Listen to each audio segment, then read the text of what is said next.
Mesdames, Monsieur, bonsoir. Merci de suivre Télémétropole à l'heure de Métro News.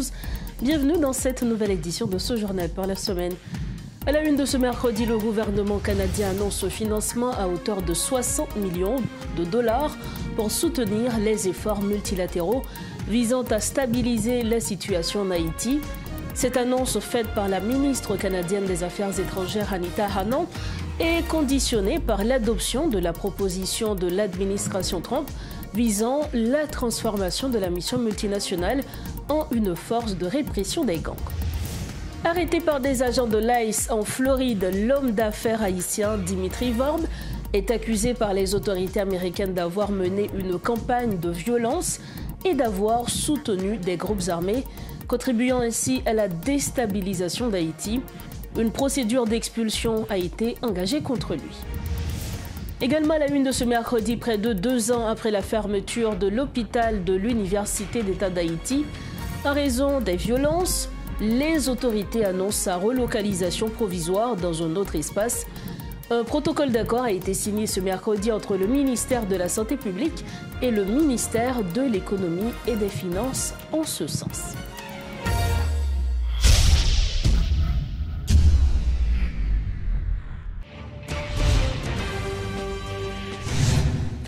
Bienvenue au développement des titres de l'actualité. Pour démarrer ce journal, le projet de résolution co-rédigé par les États-Unis et le Panama fait face à des obstacles à l'approche de l'expiration du mandat de la mission multinationale prévue pour le 2 octobre prochain.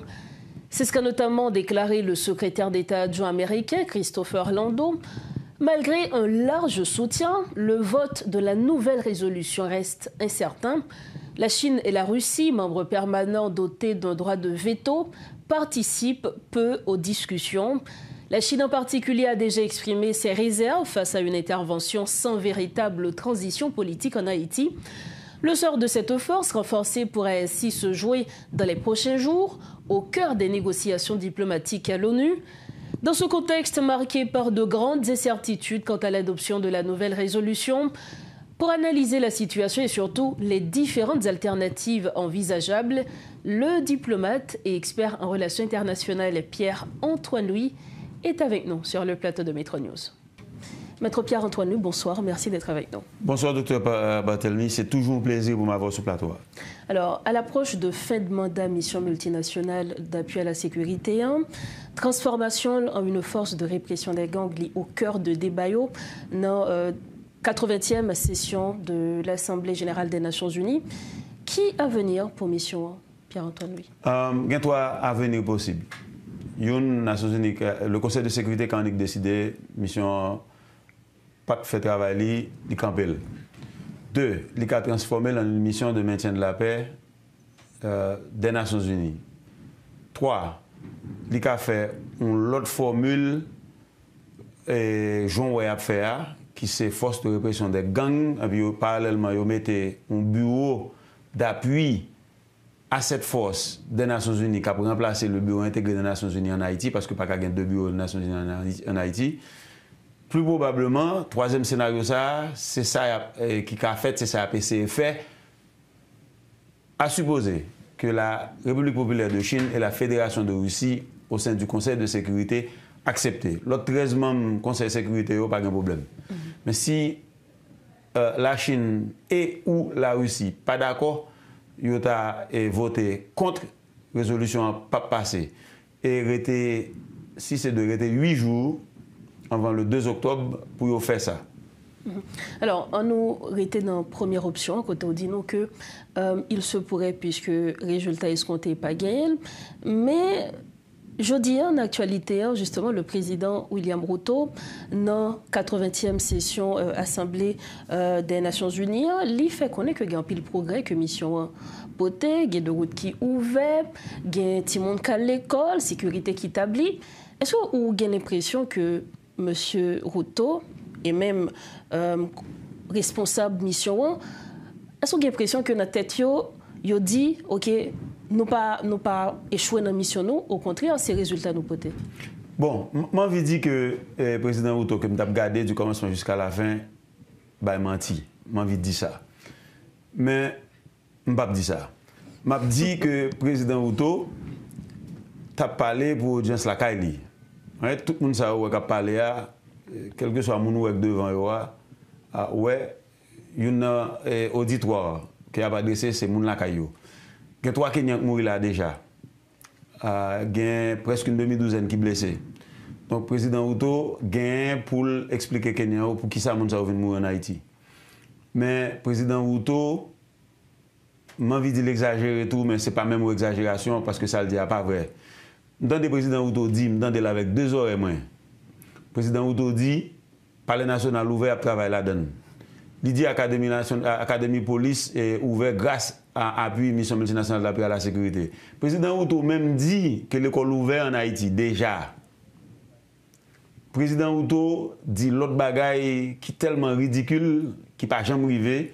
C'est comme si le président Outo a préparé nous pour le fait que il est possible que le Conseil de sécurité, contre toute attente, que la Chine et la Russie soient votés pour, qui est bon, ou bien au moins il n'y a pas abstenu pour quitter les forces de répression gang et mettre en place, même Jean Otefel pour mission multinationale d'appui à la sécurité, résolution 26/99, il était abstenu pour quitter le passé.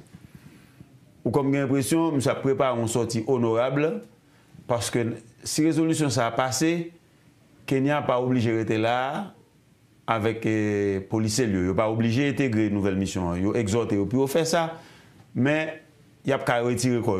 Comme j'ai l'impression que c'est ça le président Outo a dit, mais tout ça dans le président Outo dit ici, dit jeudi à l'Assemblée générale des Nations Unies, à la tribune de l'ONU, avec tout le respect pour le cadavre Kenya qui tombait, le président n'a pas dit la vérité.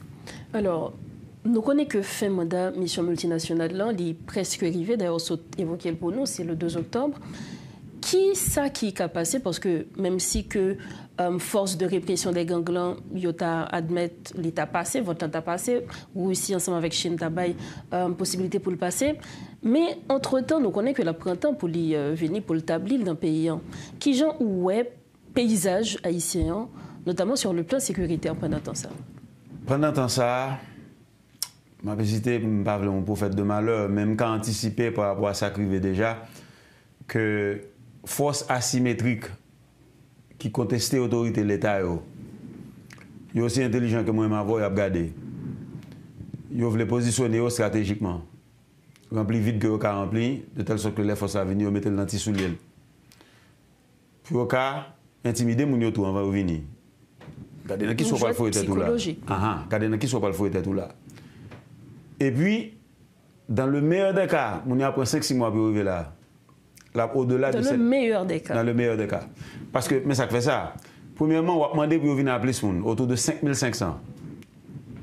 Les Nations Unies, pas de soldats ou pas de l'armée. Donc, ce sont des pays qui peuvent contribuer. Pour mission multinationale, là, vous avez besoin de 2500 policiers, vous ne pouvez pas venir. Parce que une raison que fait, c'est parce que aussi, vous n'avez pas de gain. Donc, il y a un problème de financement, tout. Lorsqu'on décide de résolution dit ou effectif, c'est qu'on va connaître combien vous avez besoin. Parce que la résolution n'a pas dit combien vous avez besoin. Ce sont les experts budgétaires de l'ONU qui peuvent décider pour niveau d'effectif ça, compte tenu des enjeux sur le terrain, les règles d'engagement, la mission qui est assignée à force ça, combien vous avez besoin. Oh, il y a un bagage hybride, il va le mettre tout un bureau politique de l'ONU d'appui à la mission. Tandis que pour le ministère, pour nous comprendre rapidement, il y a un ministère qui est un civil, représentant spécial du secrétaire général, par exemple Edmond Mulet, qui a géré le ministère. Et puis il y a une composante militaire, là où il y a 2 entités qui ont besoin de financement. Bureau de soutien a besoin de financement, son bureau l'ONU lié. Force là pas nécessairement besoin de financement parce que il n'est pas pour force de l'ONU. Il a toujours un statut multinational, qui signifie que le problème de budget qu'on gagne aujourd'hui demeure entier. Et pour nous déployer sur le terrain pour qu'on contrôle le météo, dans une situation où on a presque 4 départements qui sont embrasés, il faut qu'on ait qui contrôle le météo, comme ça coûte pour le météo. Si on contrôle le météo, il ne peut pas appartenir à l'État, il faut l'huile. Donc, il y a tout aspect financier ça qui peut ficeler avant pour le pays qui a voyé les gens, voyé là. Oh, les pays qui ont voyé les gens, vous comprenez que un remboursement pour bailler pays pour mener troupe en Haïti, c'est pas responsabilité ou pour mettre sécurité en Haïti. Donc, c'est dans le COB qui mobilise pour mission hein, que Mounio a besoin pour dédommager. Et si vous n'avez pas de COB là, vous ne pouvez pas venir. Parce que vous demandez pour aller dans le budget national avec pas de problème pour joindre l'argent pour vous les là. Donc, c'est pour comprendre que sans pas pour faire de malheur, gardez bien ce qui passe à la mission multinationale là, par exemple, déployé sur le terrain avec un effectif plus que 40%, okay, sur les 2500, ou après qu'avec un effectif plus que 2 fois plus que prévu pour force de répression des gangs, donc on a besoin certainement plus l'argent. Si vous avez besoin de 6 millions, on a besoin au moins 1 milliard, 200 millions pour un an. Que les États-Unis lui-même a diminué apport à dispositif de maintien de la paix dans l'ONU. Alors, il faut nous dire que mission, justement, ou du moins éventuelle transformation, au cœur de débat au niveau de 80e Assemblée générale des Nations Unies. Donc, on est que coordonnateur CPT, M. Laurent Saint-Cyr, doit prendre la parole demain, jeudi. Dans quel sens cette intervention-là doit y aller, selon même, pour nous capables de finir? Monsieur Saint-Cyr a un exercice qui est extrêmement difficile. Il est difficile parce qu'il est obligé de demander pour les membres du Conseil de sécurité accepter transformer force en force de répression des gangs. So, ou gagne un monde qui représente le chef de l'État d'un pays qui a demandé pour pays étranger venir occuper le pays.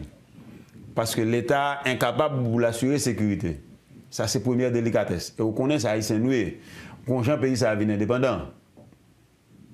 Quand la première constitution pays a dit étranger pas venir fouler le sol national là pour occuper le territoire comme si on envahit nous. Or que pas aucun pays qui envahit le pays. Donc, son bagage qui est extrêmement délicat pour M. Saint-Cyr Pral dit. Mener étranger pour nous pour venir goumer avec des jeunes haïtiens qui ont des armes. C'est comme si jongler entre ont besoin de sécurité parce que sont faites et puis question souveraineté nationale. Non? Question souveraineté nationale et puis question tout que nous pral vini inévitablement pral gen des bavures, ce sont des êtres humains. Et puis encore M. Saint-Cyr obligé dit demain que le gouvernement sous le leadership du Conseil présidentiel de transition a travaillé pour organiser l'élection avant 7 février. Monsieur obligé dit ça. Et une question pour organisation élection. Bon oui, et l'obligé positionner le tout pour le dire. Ok, et le dit lundi qui se passait là, dans une réunion que les États-Unis ont organisée avec le Kenya, quand le président William Ruto était là. Il dit le gouvernement haïtien baille les forces de sécurité moyens, bien que nous haïtiens n'avons gardé pas moyens. Et puis donc il dit avec mes ressources nous baille moyens. Moyens nous pas suffisants et nous avons des difficultés pour nous établir sécurité à cause de ça. Et puis Laurent Saint-Cyr pour positionner les 9 membres du CPT pour joindre une prorogation, un prolongement mandat, alors que un accord qui dit du 3 avril 2024 pas qu'à une prorogation ou bien prolongement après le 7 février. Donc son bagage qui est extrêmement délicat pour M. Saint-Cyr. Et est-ce que moi-même je vais l'éloquence pour me faire exercice ça? Mais si on parle de gendarme, on demande des pouvoirs qu'on y a dégagé. Donc demain, on va avoir un spectacle côté Dignité Haïti pour le souiller, côté monsieur après laisser, pour le tenter avec une sorte de dextérité, d'éloquence linguistique pour tenter de justifier un bagage qu'on pays pas jamais doit faire. Pour un pays a demandé l'autre monde, l'autre a demandé étranger pour venir dans le pays ou venir mettre sécurité alors que pas l'autre pays étranger qui attaque ou goumer contre des gens sous territoire que des potentats mal intentionnés mettent des âmes dans les mains. J'ai pitié pour M. Saint-Cyr, mais il demande le pouvoir que le démêle. C'est donc sous Mossao que nous avons confirmé l'interview. Merci infiniment, Maître Pierre-Antoine Louis. C'est toujours un plaisir, Dr. Barthélemy, pour m'avoir sur le plateau. Merci encore. Voilà donc l'analyse de Maître Pierre-Antoine Louis. Il est ancien diplomate américain, également expert en relations internationales. Il était avec nous sur le plateau de Metro News pour commenter l'actualité.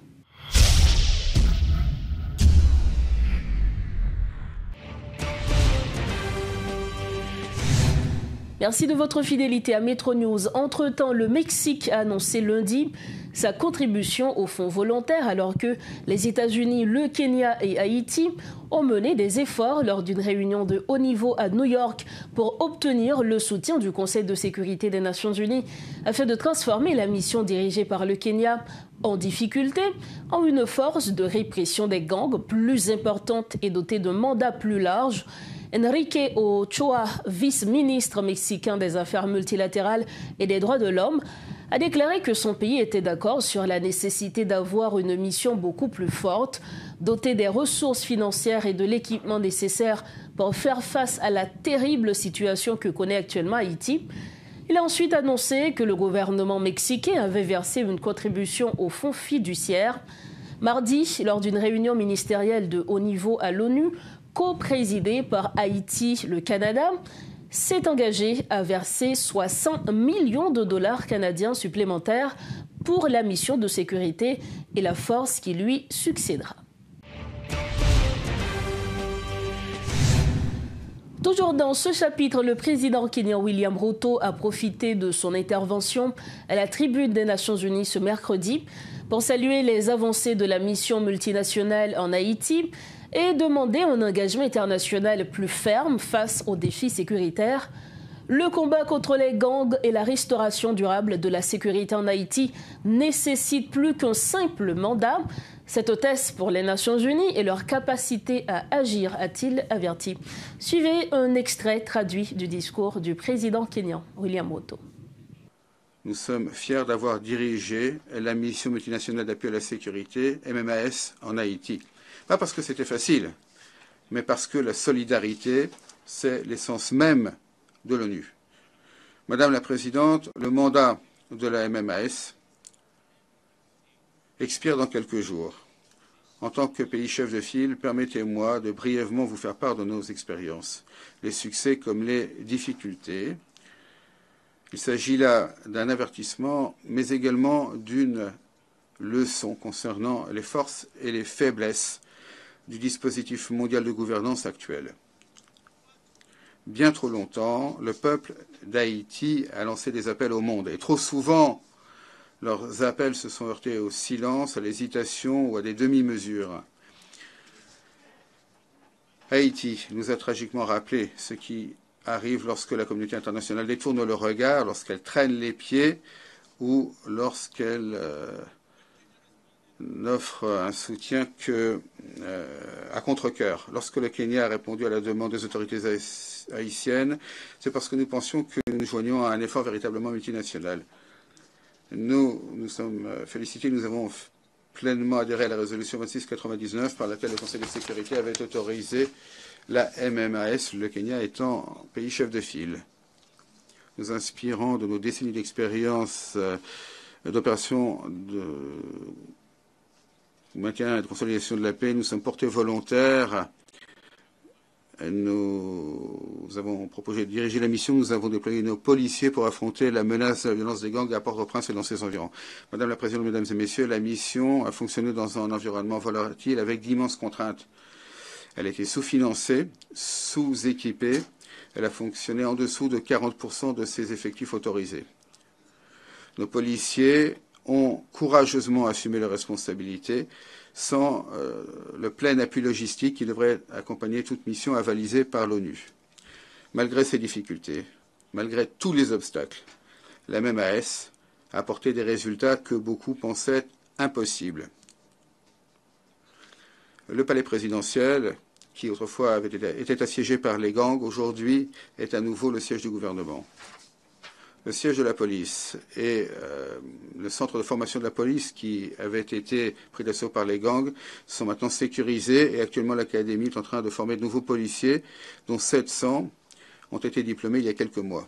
Les écoles qui avaient été fermées à cause de la violence sont rouvertes, les enfants sont à nouveau en classe, ils apprennent, ils font des progrès.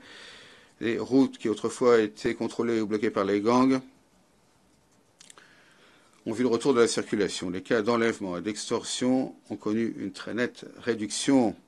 L'aéroport et le port maritime, autrefois assiégés par les gangs, mènent maintenant leurs opérations de manière normale. D'où la question suivante. Si on a réussi à faire tant avec des ressources limitées et avec trop peu de personnel, en 15 mois seulement, qu'aurions-nous pu accomplir de plus si la fraternité des Nations Unies avait permis vraiment d'agir ensemble en solidarité avec le peuple d'Haïti? Du haut de cette tribune, permettez-moi d'assurer à tous nos partenaires, à tous les acteurs qu'avec le bon personnel, des ressources adéquates, le bon matériel et avec la logistique nécessaire, il est possible de rétablir la sécurité d'Haïti.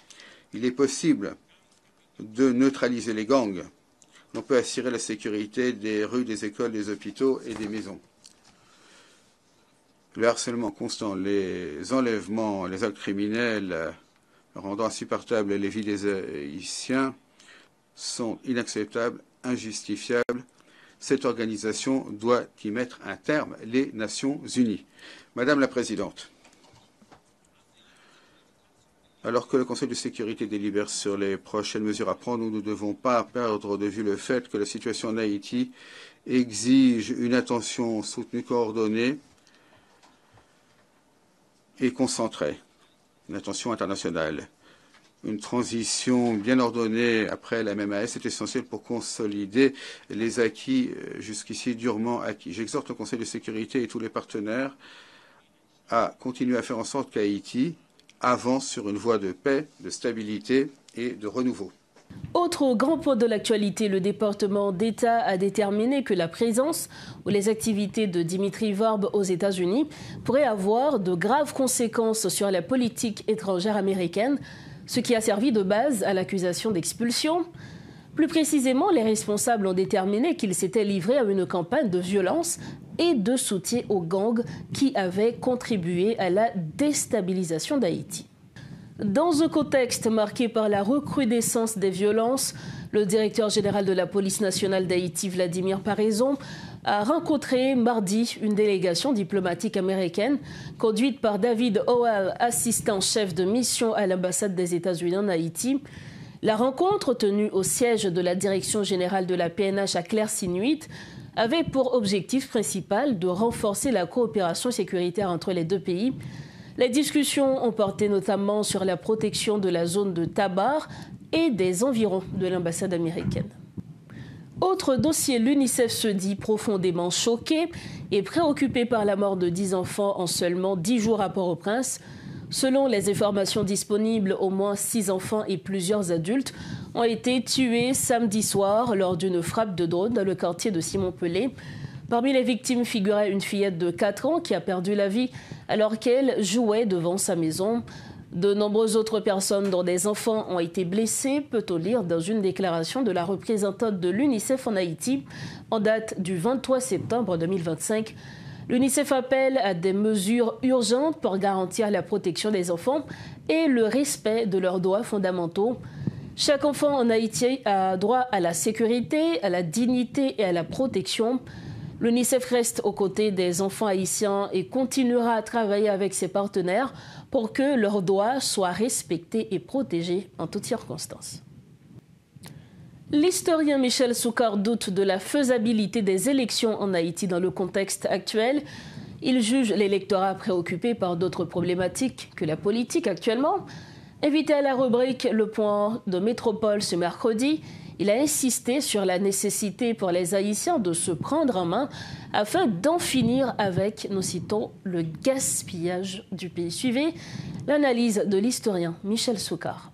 Il y a des hommes et des femmes dans ce pays et qui sont capables de prendre le destin de leur pays en main. C'est eux-mêmes qui peuvent connaître, qui peuvent organiser, qui peuvent faire ça que vous faites là.